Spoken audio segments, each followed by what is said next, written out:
That was beautiful. That was beautiful. Well done.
I don't know a child who didn't grow up mesmerized by the continent of Africa.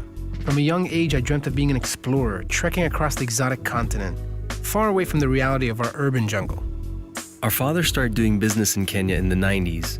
At the time, I remember hearing about the development plans Kenya had for the future. While there has been development, international news mostly focuses on political problems, social inequality, and security issues. We have all witnessed how the media can exaggerate conditions in a country, but we believe there has to be more to Kenya than an unsafe nation crippled by poverty. What really happens on the ground? How much does reality differ from the broad media reports? We hope to find the alternative side to Kenya through the use of social travel. Everybody that we asked what we should do in Kenya, they said you have to go visit the IHub. So are you paying people to say that? It must be the coffee, huh? It must. It's pretty good, by the way. Oh, thank you. Thank you.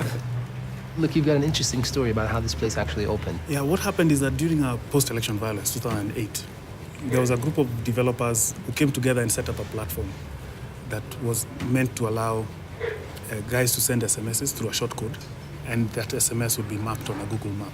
It became clear that you can see where the hotspots were, and with time, it changed the way rescue and security is dealt with, because previously you'd go to the police and ask them what's happening. What a brilliant idea. That platform was then called the Ushahidi platform. Ushahidi. Ushahidi. Shahid. Witness. Yeah. Swahili word. Yeah, it's a Swahili word, but Swahili is half, I think, 1/3 Arabic. Yeah. With time, they were asked, do you guys want an office and that kind of thing. So they said, yeah, we want to set up an office in East Africa. So one of the founder members of Ushahidi, Eric Hasman, set up IHub because he believed that just the same way the five had come together, if you set up a space where other developers could come together, you never know what could happen. Other brilliant ideas could come out as well. Of course. In one spot. This is a place that just exploded. When it opened, we thought it was too big. Within 2 months, it was too small because we had 500 guys threatening to cram the place. So now we had to work out a system of how guys come in, why they would come in, and that's how we set up the membership system. Basically, it starts at white at the bottom, which is basically a virtual membership. You go online, you connect, and then the next level is the green membership, then the red membership, then the black membership. If you look carefully, those are the colors of the Kenyan flag. But hey, I didn't say it. It's a pure coincidence. It's just a pure coincidence. So you start off on white. So you start off on white, and that's really where we get a lot of the guys you're talking about who just happen to know about the IHub. And the next level?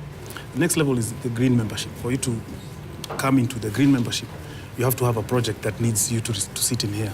And then you need to be able to prove to us that your project is going to scale. You need to come in, connect with guys, you need to meet some investors and that kind of thing. And then you graduate from green to red. Okay. So when you're red, your business has started and the product is already operational. It's a permanent seat for a year. And what happens is that in a space of like 18 months, assuming that you've been a green member 6 months, and then you're a red member for 1 year, you should be able to go to the next level. And in red member stage, you're also looking for funding, right? Maybe a second round of funding? Yeah. And in fact, red member, we assume that you're pre-incubation. You're not yet ready. You're still, kind of filling out. But the minimum thing is that you have a viable product or a minimum viable product. You have a thing that's gone to market. You've gotten some traction. And now from there, you're able to decide whether you want to move to a different space that offers incubation, acceleration, and that kind of thing. The black members are us guys who basically run the place. Right now we have 10,600 members, and that's within the last 3 years. That's amazing. Projects such as iHub, are obviously creating jobs, startups, small businesses. What role does the government play in that? Well, one of the interesting things about this side of the world is that we normally do stuff in spite of the government. The government always plays catch up. People are driving it, and we believe that so long as the government gets out of the way, we are the guys in charge of building businesses. That's not the government's work. Their work is to enable environments that allow us to do business.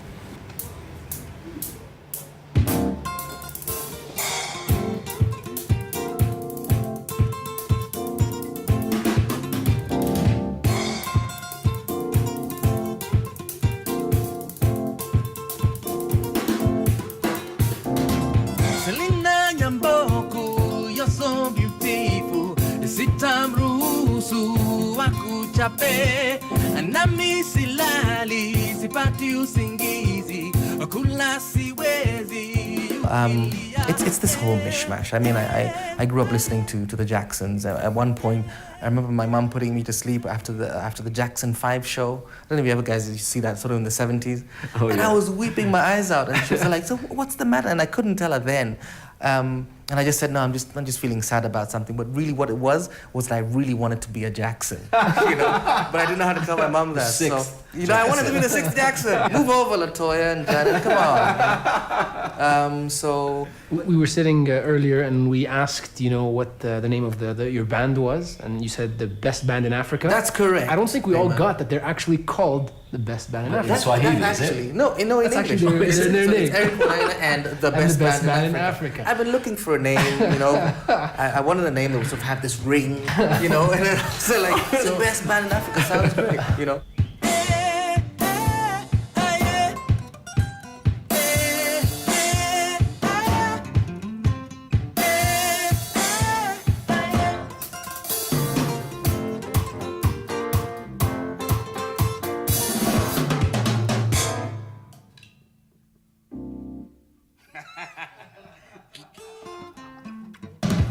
Well, that particular song is actually it's got this really happy beat, but it's about domestic violence, and it's sung from the standpoint of this neighbor, who's saying, look, I'm hearing all this stuff happening, and I'm not going to take it anymore. He's saying to her, look, if dowry's the problem, I'm going to go back to your family and I'm going to pay them double what this guy paid for you because I'm in love with you, So, and indirectly, what you're saying is care about your neighbors. Exactly. If you see something wrong that's happening, get involved, try and change things. Yeah, especially in a country like Kenya. I mean, while we have a lot of good things happening, we are still a very paternalistic society, sort of men rule. In cases of domestic violence, no one wants to intervene, and it's me saying, let's get involved.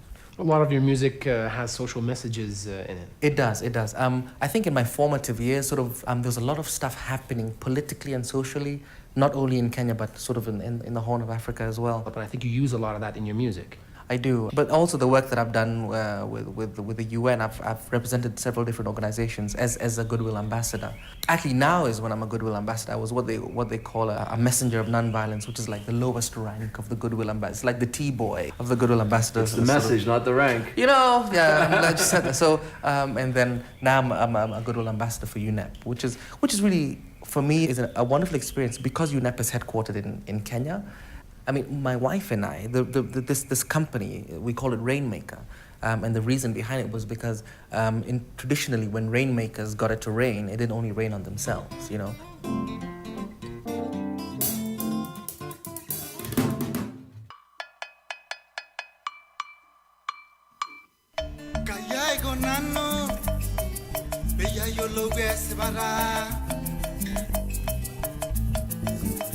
Kayai gonanu be yamware seriani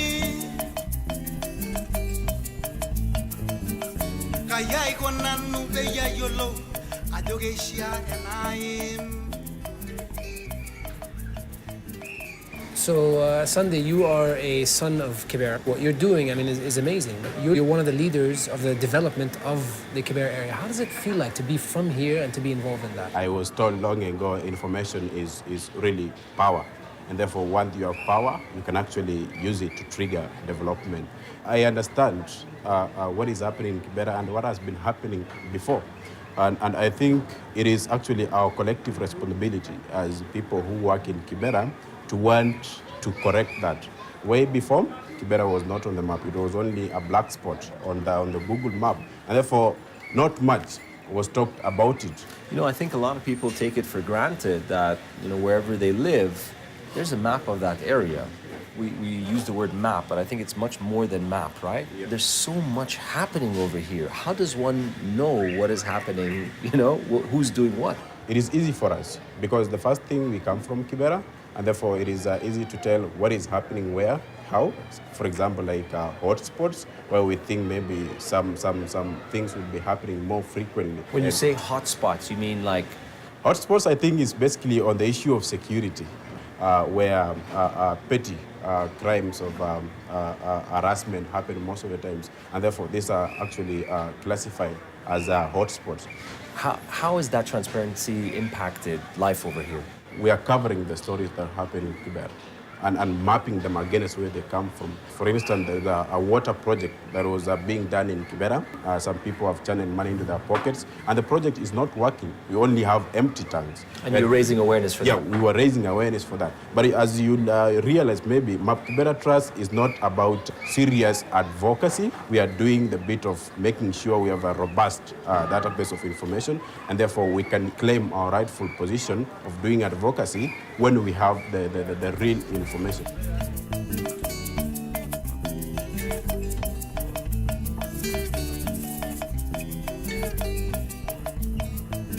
The need was to set up a farm whereby we can grow our own foods. And also, it's an educational part whereby even in schools, we can be able to go and teach the young children about agriculture. So how do you get the youth to actually come and help you farm? I think one of the things is, first, they don't have a job. Second is their passion about farming, because we're buying food that's expensive, because we're in an urban settlement. And third, it's also, I can say, income generating activity, which is sustaining the group and also giving work to the organization and to the youth at the same time. I mean, there is a bit of a science to farming, right? Who's teaching them that? I'm the one who is teaching them with the help of other senior people who are in agriculture and who are working with big organizations. And also, it's part of learning. We're also learning. At the same time, he's also learning from us. So that's what keeps on, I can say, passion about it, and we love it. It's not about just growing food. It's teaching people, empowering people to grow their own food. For our perspective, it's two-way. I can say it's two-way. First is education, and second is growing your own food. Even if you have a smaller space, even if you have a corridor whereby you can put up a sack whereby full of soil and plant your own food.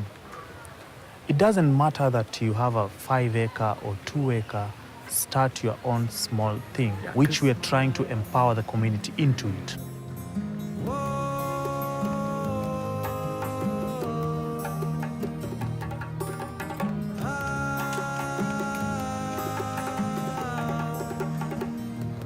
People normally come from rural areas to come and seek opportunities within Nairobi, but life is so hard in Nairobi. They cannot go and afford rent in these nice houses. And Kibera has very cheap and affordable houses, so they opt to come and live within this land. What sort of figures are we talking about? Roughly, it's a population of 0.6 million people. You know, I've actually heard anywhere between 150,000 to 1.5 million in terms of numbers. It's such a huge difference. Maybe they want to have more funds. They want to attract more donors to... And you're talking about foreign funds? Yeah, foreign funds. Right. For example, the government is getting a lot of funds from the World Bank, the UN Habitat, and other big non-governmental organizations which pump in money. When you look at NGOs, we have so many NGOs, even briefcase NGOs. They pretend that they they're doing some work just in paper, but when you come to the ground, there's nothing that exists. So all these people have different interests within the slum. So how is Explore Kibera changing that? You know, Explore Kibera has a very simple concept. We have so many positive things within the slum that happens behind the scene. So many groups, so many NGOs, so many church-based organizations which try to make a positive change in the lives of many people within the slum. But they are not seen.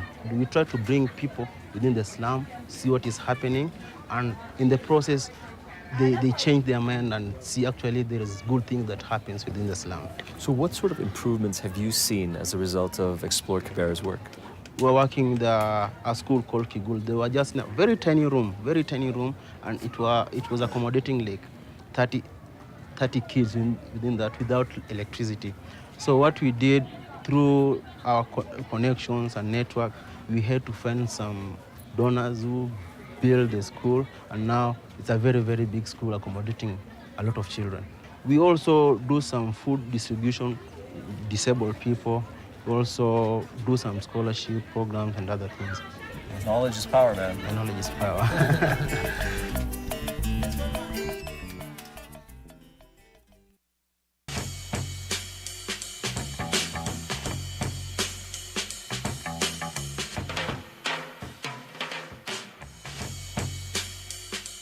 We basically make miracle babies. We make magic.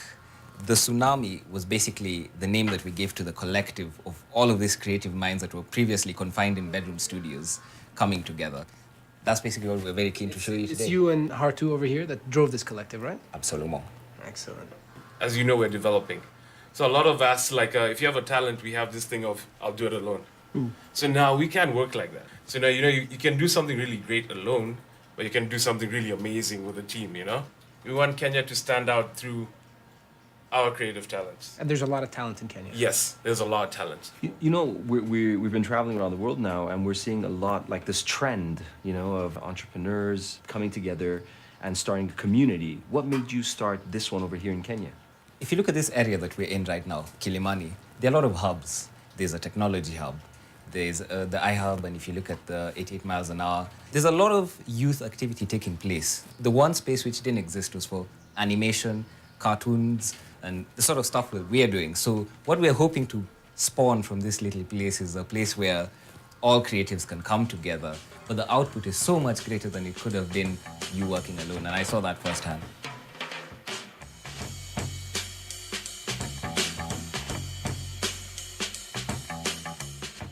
Kenya Noir is a genre that I work under. The stories tend to be crime fiction stories. They tend to be stories of people who are not necessarily perfect, but they're trying to do good. We don't have heroes in noir. We have anti-heroes, people who are flawed, but try to do good in spite of their flaws. So what do you communicate through Kenya Noir?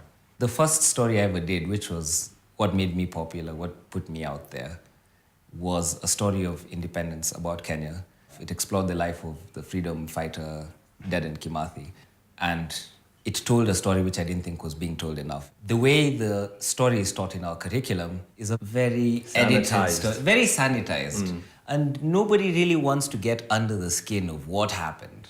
And comic books are a very accessible way of telling history. It's like reading Asterix to study ancient Rome. You wouldn't know very much. You think that Gaul completely smashed the Rome, which is not the case. The entire Roman Empire. Yeah. So I think my primary role is as an entertainer. I don't have pretensions toward being a historian or being an analyst of social issues, whatever. All I can offer is my opinion.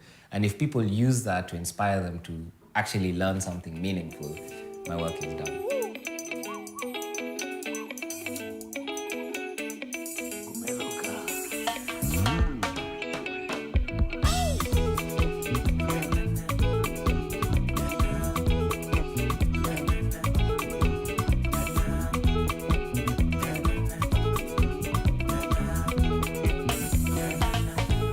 Do you also get a lot of inspiration from this nature? I mean, you talk about it so well in your illustration. Absolutely. Like the first comic I did, a lot of what was taking place, a lot of the struggle that the Mau Mau went through was in places like this. Obviously not with this nice, neat walkway that has been made by the forestry authorities, but it was in spaces like this. This was the refuge from the authorities that were hunting down the freedom fighters. So I needed to study places like this. I needed to study the fauna and not new plants, not new trees that had been put in, but the indigenous trees, such as the ones in the Aberdares and the rest. If those weren't there, I wouldn't have been able to study them. And what happened? How did they actually get to keep it the way it is? It's a constant battle. The economic incentive to build over preserve will always be there, but with the work of good people like the late Wangari Maathai, Nobel Prize winner, there is some hope. And as long as there are people who are willing to fight to preserve, you know, there will always be jungle. I'd like to hope. And you talk about the late Wangari quite a bit, but I don't think you've ever written anything about her per se, right? Or done any work around her work? No, I haven't, but actually after this walk, I might think about it. I might just think about it. So you're doing your part in terms of preservation as well, through your illustrations? Absolutely, absolutely. And the warnings that popular fictions give, sometimes they're exaggerated, like the post-apocalypse stories, like The Day After Tomorrow and the rest, but they do a really good job in telling us what we have and what the future would look like, in extrapolating and being like, if we don't take care of what we have, it could look like this.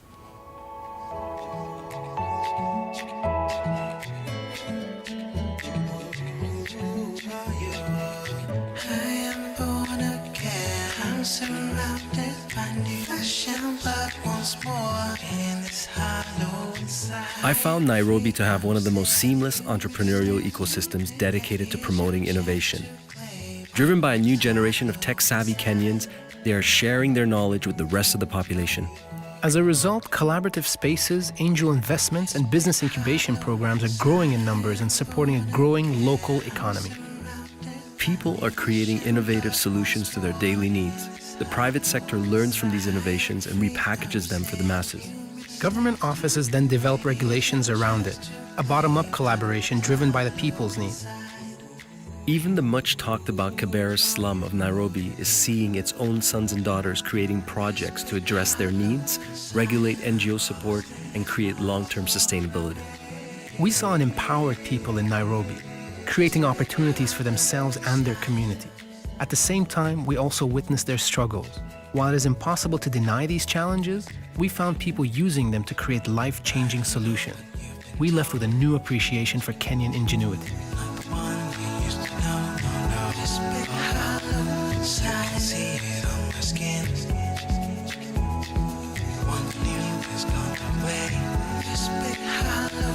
I don't know what you've been